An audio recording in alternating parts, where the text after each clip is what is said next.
जय मसीह की। आइए, इससे पहले कि हम आज के वचन में जाएं, परमेश्वर से प्रार्थना के द्वारा अपने मनों को तैयार करें। हे हमारे स्वर्गीय पिता प्रभु, धन्यवाद करते हैं इस सुंदर समय के लिए, धन्यवाद करते हैं आपकी उपस्थिति के लिए, हर एक भलाई के लिए धन्यवाद करते हैं। आज यीशु मसीह के नाम से प्रभु आपके पास आते हैं परमेश्वर, और धन्यवाद के साथ प्रभु हम अपने अपने जीवनों को प्रभु आपके हाथ में सौंपते हैं परमेश्वर, और प्रार्थना करते हैं यीशु मसीह के नाम से परमेश्वर, आप हम में से हर एक की सहायता कीजिए यीशु के नाम से परमेश्वर, ताकि हम आपके वचनों को समझने वाले बन सके प्रभु।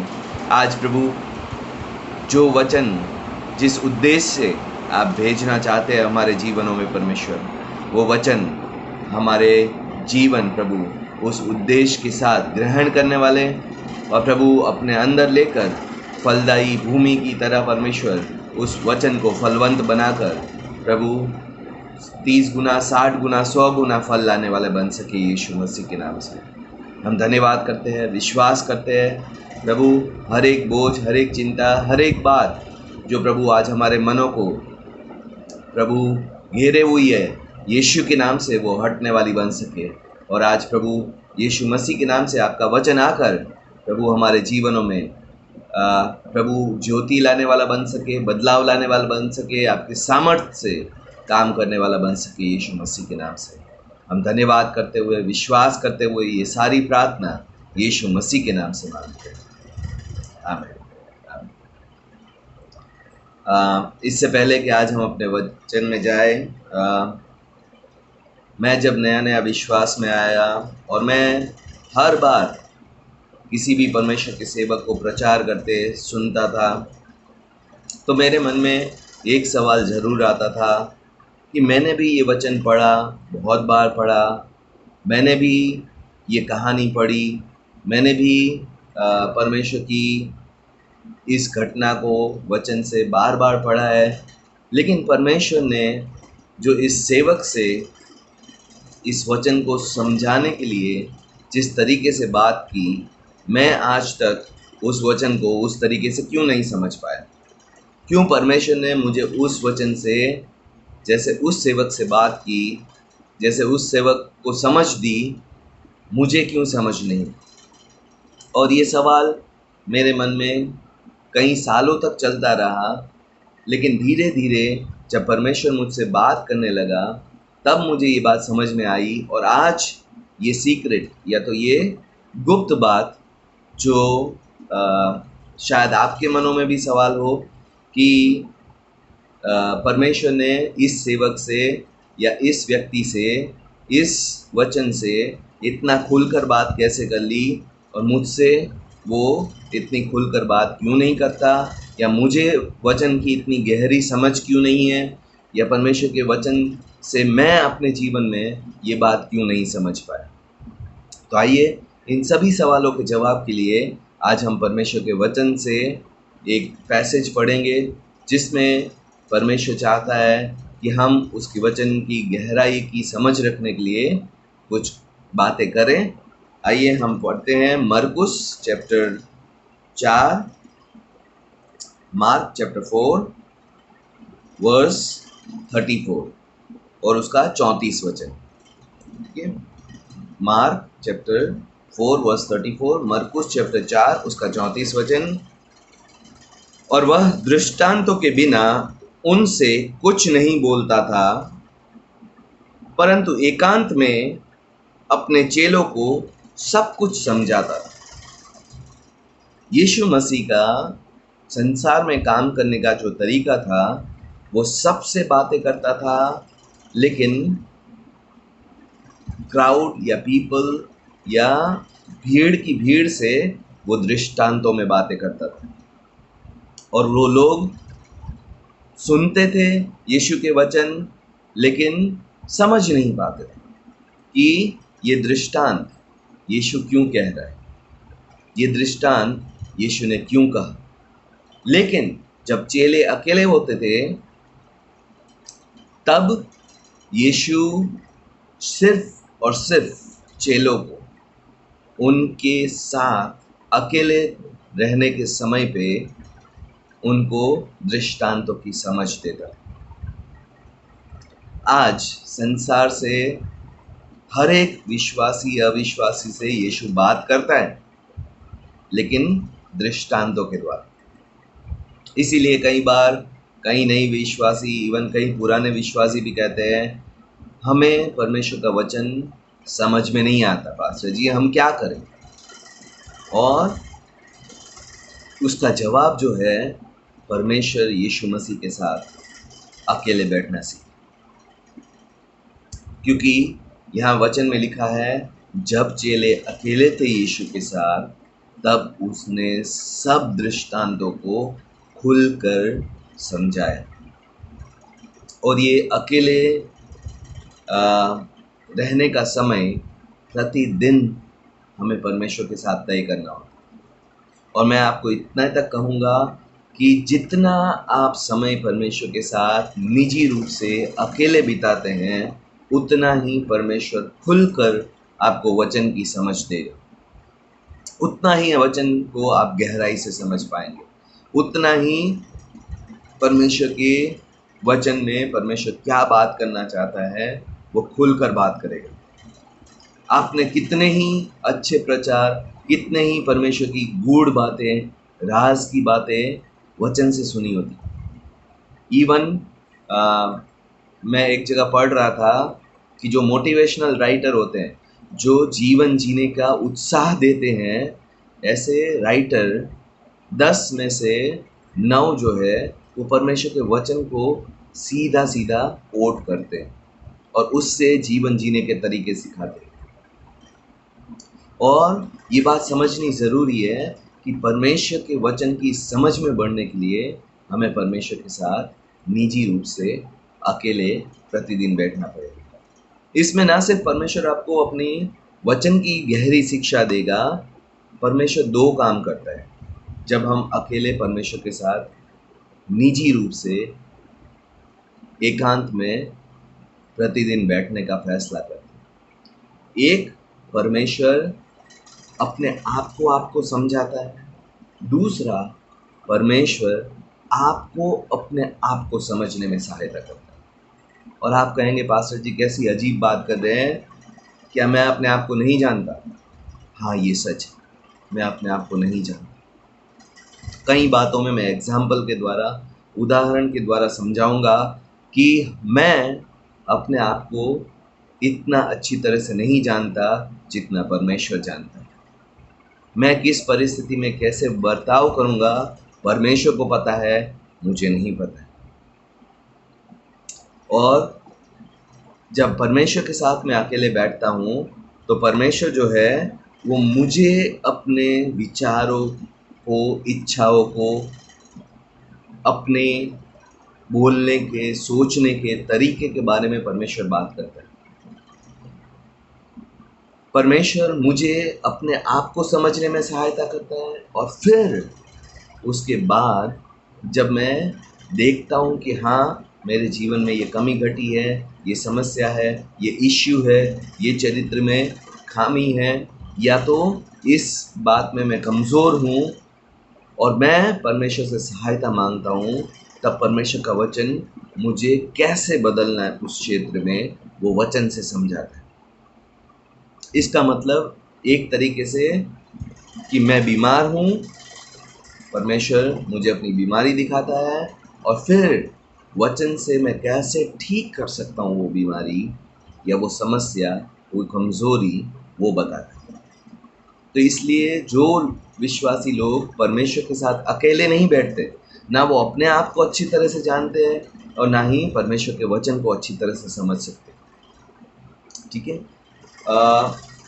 कई बार परमेश्वर वचन से जब मैं अकेला होता हूँ तब मुझे मेरे जीवन की कमियां दिखाता है, मेरी सोच में जो गलत बात है वो दिखाता है, मेरी इच्छा, मेरी योजना, मेरे सपनों में जो गलत बात है वो सब कुछ दिखाता है। और कई बार परमेश्वर जैसे मुझे अपनी अज्ञानता दिखाता है कि मैं अपने आप को जानता ही नहीं। कई बार परमेश्वर मुझे मेरे अंदर छुपी हुई जलन दिखाता है, जिसको मैं सोच रहा था वो है ही नहीं। कई बार परमेश्वर मुझे, मैं किस बात पे गुस्सा हो जाता हूँ, किस बात से मैं रिएक्ट करता हूँ या गलत रिएक्शन देता हूँ, वो समझाता है। कई बार परमेश्वर मुझे मेरे घमंड के बारे में बात करता है, कई बार परमेश्वर मुझे आलस के बारे में बात करता है, परमेश्वर मेरे शरीर में बदले की भावना के बारे में बात करता है, मेरी गलत लोगों के प्रति सोच को दिखाता है। लेकिन ये सब कब होता है? जब मैं परमेश्वर के साथ अकेले बैठता हूँ। और अगर आपको परमेश्वर के वचन की गहरी समझ चाहिए तो सबसे पहले परमेश्वर के साथ अकेले बैठें, अपने आप को समझें, फिर परमेश्वर के वचन आपको इलाज समझाएगा कि कहाँ परमेश्वर का वचन, कैसे, क्या करने से मैं परमेश्वर की समानता में, परमेश्वर के वचन के अनुसार बदल सकता हूँ। और ये बात समझना बहुत ज़रूरी है। मैं आपको एक एग्जाम्पल से समझाऊंगा, या एक से ज़्यादा एग्जाम्पल से। आज भी मुझे याद है जब मैं गुजरात में रहा करता था, एक समय मैं जब बाइक लेके जा रहा था और मैं सीधे रास्ते पे था और साइड से किसी ने आके मुझे टक्कर मारी और उसने अपना स्कूटर फेंक कर सीधा मेरा कॉलर पकड़ा और मेरे साथ गलत व्यवहार किया। और उस समय मैं विश्वास में था और हमारी खूब जम के रास्ते के बीच में मारपीट हुई। और उसके बाद सब कुछ निपट गया, लोगों ने हमें छुड़ाया, हम अपने रास्ते चले गए। लेकिन जब मैं अकेला था तब परमेश्वर ने मुझसे एक सवाल किया कि तूने उस व्यक्ति के साथ मारपीट क्यों की? और मैंने परमेश्वर से कहा, परमेश्वर, मैं सीधे रास्ते पे जा रहा था, उसने साइड से आकर मुझे टक्कर मारी, उसकी गलती थी, फिर भी गलती मानने की बजाय उसने मेरा कॉलर पकड़ लिया। और जब उसने मेरा कॉलर पकड़ लिया तो मैं अपना आपा खो बैठा। और परमेश्वर ने कहा, क्या मैंने जो तुझे छुड़ाने के लिए कीमत दी है वो इतनी सस्ती है कि तेरे कॉलर पकड़ने से तू वो कीमत छोड़कर, वो मेरे प्यार को भूलकर, वो मसीहत को छोड़कर संसारिक मनुष्य की तरह लड़ने लगेगा? और उसका जवाब सिवाय पश्चाताप के मैं कुछ ना दे पाया। मैं आपको ये क्यों बता रहा हूँ? क्योंकि परमेश्वर ने मेरे बैकग्राउंड के बारे में बात की कि मैं जिस बैकग्राउंड से हूँ उसमें कॉलर पकड़ने पे लोग मार काट पे उतर आते हैं। और आज भी मेरे अंदर वो मेरा बैकग्राउंड मसीह में आने के बाद भी जीवित है। परमेश्वर मुझे गुस्से के बारे में बताता है। जब मैं भी छोटी छोटी बातों में गुस्सा हो जाता हूँ और आपा खो बैठता हूँ, परमेश्वर हर बार मुझसे पूछता है, क्या वो चीज़ इतनी कीमती थी जिसकी वजह से तूने मेरी कीमत चुकाई हुई ठुकरा दी? और हर बार मैं पश्चाताप करता हूँ।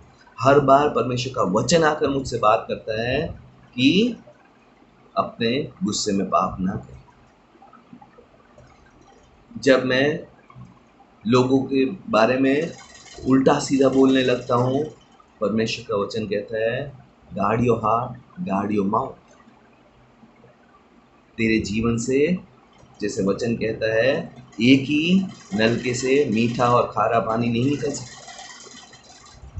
परमेश्वर का वचन मुझे सिखाता है कैसे हर बार जब मैं अकेला बैठता हूँ।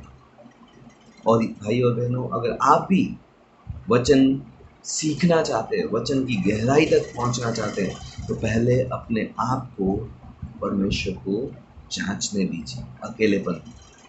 और तब परमेश्वर आपके बारे में भी आपको बताएगा और वचन भी आपको सिखाएगा कि वचन से हम कैसे बदल सकते हैं, कैसे अपने आप को सुधार सकते हैं, कैसे अपने आप को उस क्षेत्र में बेहतर बना सकते हैं। मैं ये नहीं कहता हूँ मैं परफेक्ट हो गया हूँ, अभी भी मेरे जीवन में कमियां हैं, अभी भी मैं प्रतिदिन परमेश्वर के साथ बैठना पड़ता है, मुझे अपने आप को समझना पड़ता है, मुझे वचन से अपने आप को सुधारना पड़ता है, क्योंकि ये लाइफ लॉन्ग प्रोसेस है।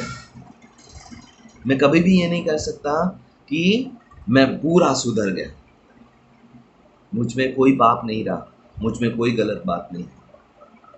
ये घमंड है भाइयों को, और परमेश्वर घमंडियों का विरोध करता है। परमेश्वर अकेले बैठने पे मुझसे बात करता है, मुझे अपनी कमियां, अपने चरित्र की, अपनी गलत बातें दिखाता है, और उसी से परमेश्वर ना सिर्फ मुझसे बात करता है, लेकिन उसी से परमेश्वर मुझे मैसेज देता है, एक संदेश देता है, उसी सिंपल वचन से जिसको दुनिया सिर्फ एक दृष्टांत मानती है। तो अगर आप भी परमेश्वर के वचन को समझने में संघर्ष करते हैं, आपको भी होता है कि उस व्यक्ति से परमेश्वर ने इस वचन से इतनी गहराई से बात कैसे कर ली, मुझसे कैसे नहीं की। ठीक है, इवन मेरे मोस्ट ऑफ मैसेजेस मेरे परमेश्वर के साथ बैठने के द्वारा मुझे मिलते हैं। जब परमेश्वर मुझसे बात करता है, मैं अपनी चरित्र की कमियां देखता हूँ, और फिर परमेश्वर मुझे वचन से कैसे उस कमियों से बाहर आना, फिर मैं दूसरों को सिखाता हूँ। इसीलिए वचन कहता है, धन्य है वो जो आज्ञा पालन में खुद भी चलते हैं और दूसरों को चलाते हैं, क्योंकि परमेश्वर के राज्य में वो सबसे महान होंगे। अगर मैं खुद अपने आप को नहीं समझ पाया हूँ आज तक, या इस गलत फहमी में हूँ कि मैं अपने आप को हर एक क्षेत्र में जानता हूँ, मैं नहीं जानता। मैं किस परिस्थिति में कैसे रिएक्ट करूँगा, कितनी छोटी छोटी बातों के लिए झूठ बोलूँगा, कितनी छोटी छोटी बातों के लिए लोगों से लड़ पड़ूँगा, कितनी छोटी छोटी बातों के लिए ओवर रिएक्ट कर दूँगा, गलत सोच में चला जाऊँगा, बदले की भावना में चला जाऊँगा, जलन में चला जाऊँगा, मुझे नहीं पता है, जब तक कि वो परिस्थिति मेरे सामने नहीं आती। और परमेश्वर का वचन आपको आपके जीवन के बारे में बात करेगा जब आप अकेले बैठेंगे। और हमें ये कभी भी सोच में नहीं रहना चाहिए मैं अपने आप को अच्छी तरह से जानता हूँ, नहीं जानते हम। क्योंकि जब तक हम परमेश्वर की उपस्थिति में नहीं बैठते और परमेश्वर की आत्मा का प्रकाश हमारे जीवन में नहीं आता, हमें अपना जीवन साफ सुथरा और दूसरों से बेहतर दिखता है। जैसे कल मैंने बात की थी कि पौलुस ने कहा कि ये सच है कि मसीह पापियों के लिए संसार में आया, और सबसे बड़ा पापी में ये परमेश्वर की पवित्र आत्मा प्रकाशन लाती कि सबसे बड़ा पापी मैं, दूसरे नहीं। संसार का तरीका है दूसरे पापी है, मैं तो सबसे धर्मी व्यक्ति, मैं कभी झूठ नहीं बोलता, मैं कभी भी लोगों को चीट नहीं करता। और कई बार आपने विश्वासियों को भी ये कहते सुना है, मेरे जीवन से कभी आप झूठ नहीं सुनोगे, मेरे जीवन से कभी आप गलत बात नहीं सुनोगे, बदले की भावना मेरे में अंदर नहीं है। लेकिन ये बात सच नहीं है पूरी तरीके से।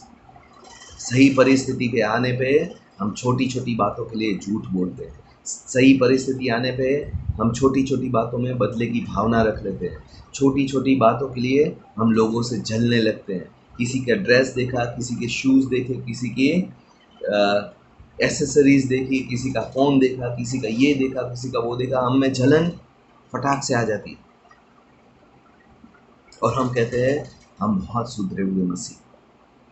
छोटी छोटी बातों के लिए हम, जैसे मेरे जीवन में परमेश्वर ने दिखाया, कॉलर पकड़ने पे हम मारने काटने पे आ जाते हैं।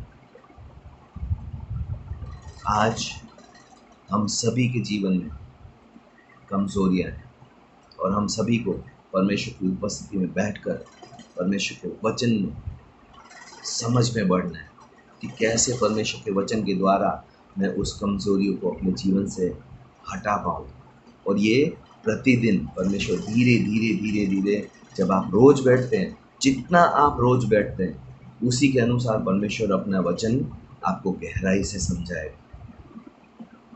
इसका कोई शॉर्टकट नहीं है भाई और बहन, कि आप बाइबल स्कूल में चले गए, आप यहाँ चले गए, आप वहाँ चले गए, आपको किसी ने प्रार्थना कर दी, आप पे अभिषेक आ गया और एक दिन आप सारा वचन सीख गए, समझ गए।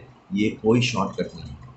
इसका एक ही तरीका है, प्रतिदिन परमेश्वर की उपस्थिति में बैठना, परमेश्वर को अपने आप को जांचने देना, परमेश्वर की आत्मा जो आपके जीवन में गलत दिखाता है उसके बारे में पश्चाताप करना, परमेश्वर के वचन को अपने जीवन में काम करने देना और उसके वचन से एक नया संदेश जो परमेश्वर आपके जीवन में काम कर चुका उससे जन्म लेता है।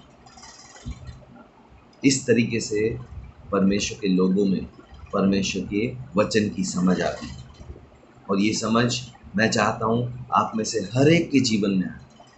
प्रतिदिन आप जब परमेश्वर के साथ अकेले बैठे, परमेश्वर आप सभी से गहराई से बात करें और जब जब हम परमेश्वर का वचन पढ़े नम्रता दिखाएं। ये ना कहे परमेश्वर मैं तो कभी झूठ बोलता ही नहीं, परमेश्वर मैं तो कभी लालच करता ही नहीं, परमेश्वर मैं तो कभी किसी से बदले की भावना रखता ही नहीं, परमेश्वर मैं तो कभी ये नहीं करता। अगर वचन हमसे बात करता है, वचन कहता है जब पवित्र आत्मा हमसे बात करता है तो हम अपने मनों को सख्त ना करें। कभी भी ये ना कहे डिनायल या तो इनकार ना करे, परमेश्वर ये बात मेरे जीवन में नहीं। क्योंकि परमेश्वर जो सच्चा और जीवित परमेश्वर वो आपको आपसे और मुझे मेरे से अच्छे जानने वाला परमेश्वर, और वही आपको जब बताता है उसको नम्रता से ग्रहण कीजिए और परमेश्वर से कहे परमेश्वर हाँ मैं इस एरिया में गलत हूँ, सीखा मुझे तेरे वचन से कैसे मैं अपने आप को इस एरिया में सुधार सकता हूँ, बदल सकता हूँ, कैसे मैं परमेश्वर अपने आप को इस जीवन के क्षेत्र में और बेहतर बना सकता हूँ। और परमेश्वर बताएगा क्योंकि वचन कहता है बाकी सारे क्राउड से परमेश्वर दृष्टांतों में बात करता है, आज संसार से दृष्टांतों में बात करता है, लेकिन परमेश्वर के लोग जो परमेश्वर की उपस्थिति में प्रतिदिन बैठते हैं अकेले में, परमेश्वर उनसे हर बात खुलकर करता है और वचन की समझ में बढ़ाता है। और वो समझ आती है जब आप उस बात के बारे में बोलते हो, सारे सोचते हैं हमें परमेश्वर ने ऐसी बात क्यों नहीं की, हमें परमेश्वर ने ऐसा प्रकाशन क्यों नहीं किया। लेकिन परमेश्वर की उपस्थिति में शांत रहकर परमेश्वर को सुनना बहुत ज़रूरी है। और कभी भी हम घमंड से अपने आप को परमेश्वर के सामने ना उठाएं, परमेश्वर से ये ना कहें परमेश्वर मैं ये पाप कभी नहीं कर सकता, क्योंकि वी आर वल्नरेबल। हम में से हर एक अगर सही परिस्थिति आए, सही समय आए, सही उद्देश्य या सही ट्रिगर, जैसे मैं बोलता हूँ ट्रिगर आने पे हम सभी पाप कर सकते हैं। इसलिए आइए हम फैसला करें कि परमेश्वर मैं प्रतिदिन तेरी उपस्थिति में बैठकर तेरे वचनों में बढ़ना चाहता हूँ। तू जैसे चेले से तू सब कुछ खुल के बताता था, वैसे ही तू मुझसे प्रतिदिन बात कर। वचन कहता है एकांत में अपने चेलों को वो सब कुछ समझाता। क्या हम भी परमेश्वर से सब कुछ समझने के लिए अकेले बैठे? ये फैसला परमेश्वर ने आपके और मेरे हाथ में छोड़ा। आइए सही फैसला ले और परमेश्वर को सहायता से हम वचन की गहराई में, वचन की समझ में और वचन को अपने जीवन में अप्लाई यानी कि अनुसरण करने में के लिए हम अपने जीवनों को तैयार करें, मानने के लिए परमेश्वर के वचन अपने जीवन को तैयार करें। आइए प्रार्थना करते हैं। हे हमारे स्वर्गीय पिता प्रभु, धन्यवाद करते हैं इस सुंदर समय के लिए, धन्यवाद करते हैं आपकी उपस्थिति के लिए, हर एक भलाई के लिए धन्यवाद करते हैं प्रभु। आज यीशु मसीह के नाम से प्रभु हम आपके पास आते हैं और यीशु मसीह के नाम से हम अपने जीवनों को आपके हाथ में सौंपते हैं परमेश्वर, और प्रार्थना करते हैं यीशु मसीह के नाम से आप हमारी सहायता करें परमेश्वर। प्रभु हमें आपके साथ अकेले बैठने में प्रभु प्रतिदिन सहायता करें यीशु मसीह के नाम से। और जब हम अकेले बैठते हैं परमेश्वर, जैसे आपका वचन कहता है जब एकांत में आपने अपने चेलों को सब कुछ समझाया परमेश्वर, आज प्रभु हम में से हर एक को एकांत में जब हम अकेले आपके साथ बैठते हैं, तब प्रभु आप सब कुछ हमारे बारे में भी समझाइए और आपके वचन के बारे में भी समझाइए परमेश्वर, और कैसे हम आपके वचन के सामर्थ्य से, वचन के मानने से हम अपने आप को बदल सकते हैं, वो भी समझाइए परमेश्वर। आज तक प्रभु हमने अगर आपके वचन को समझने के लिए, या हमेशा कहा मुझे समझ नहीं आता, आज प्रभु आप हमारी सहायता करें परमेश्वर, कि हम अकेले में आपके वचनों को समझने वाले बन सके यीशु मसीह के नाम से।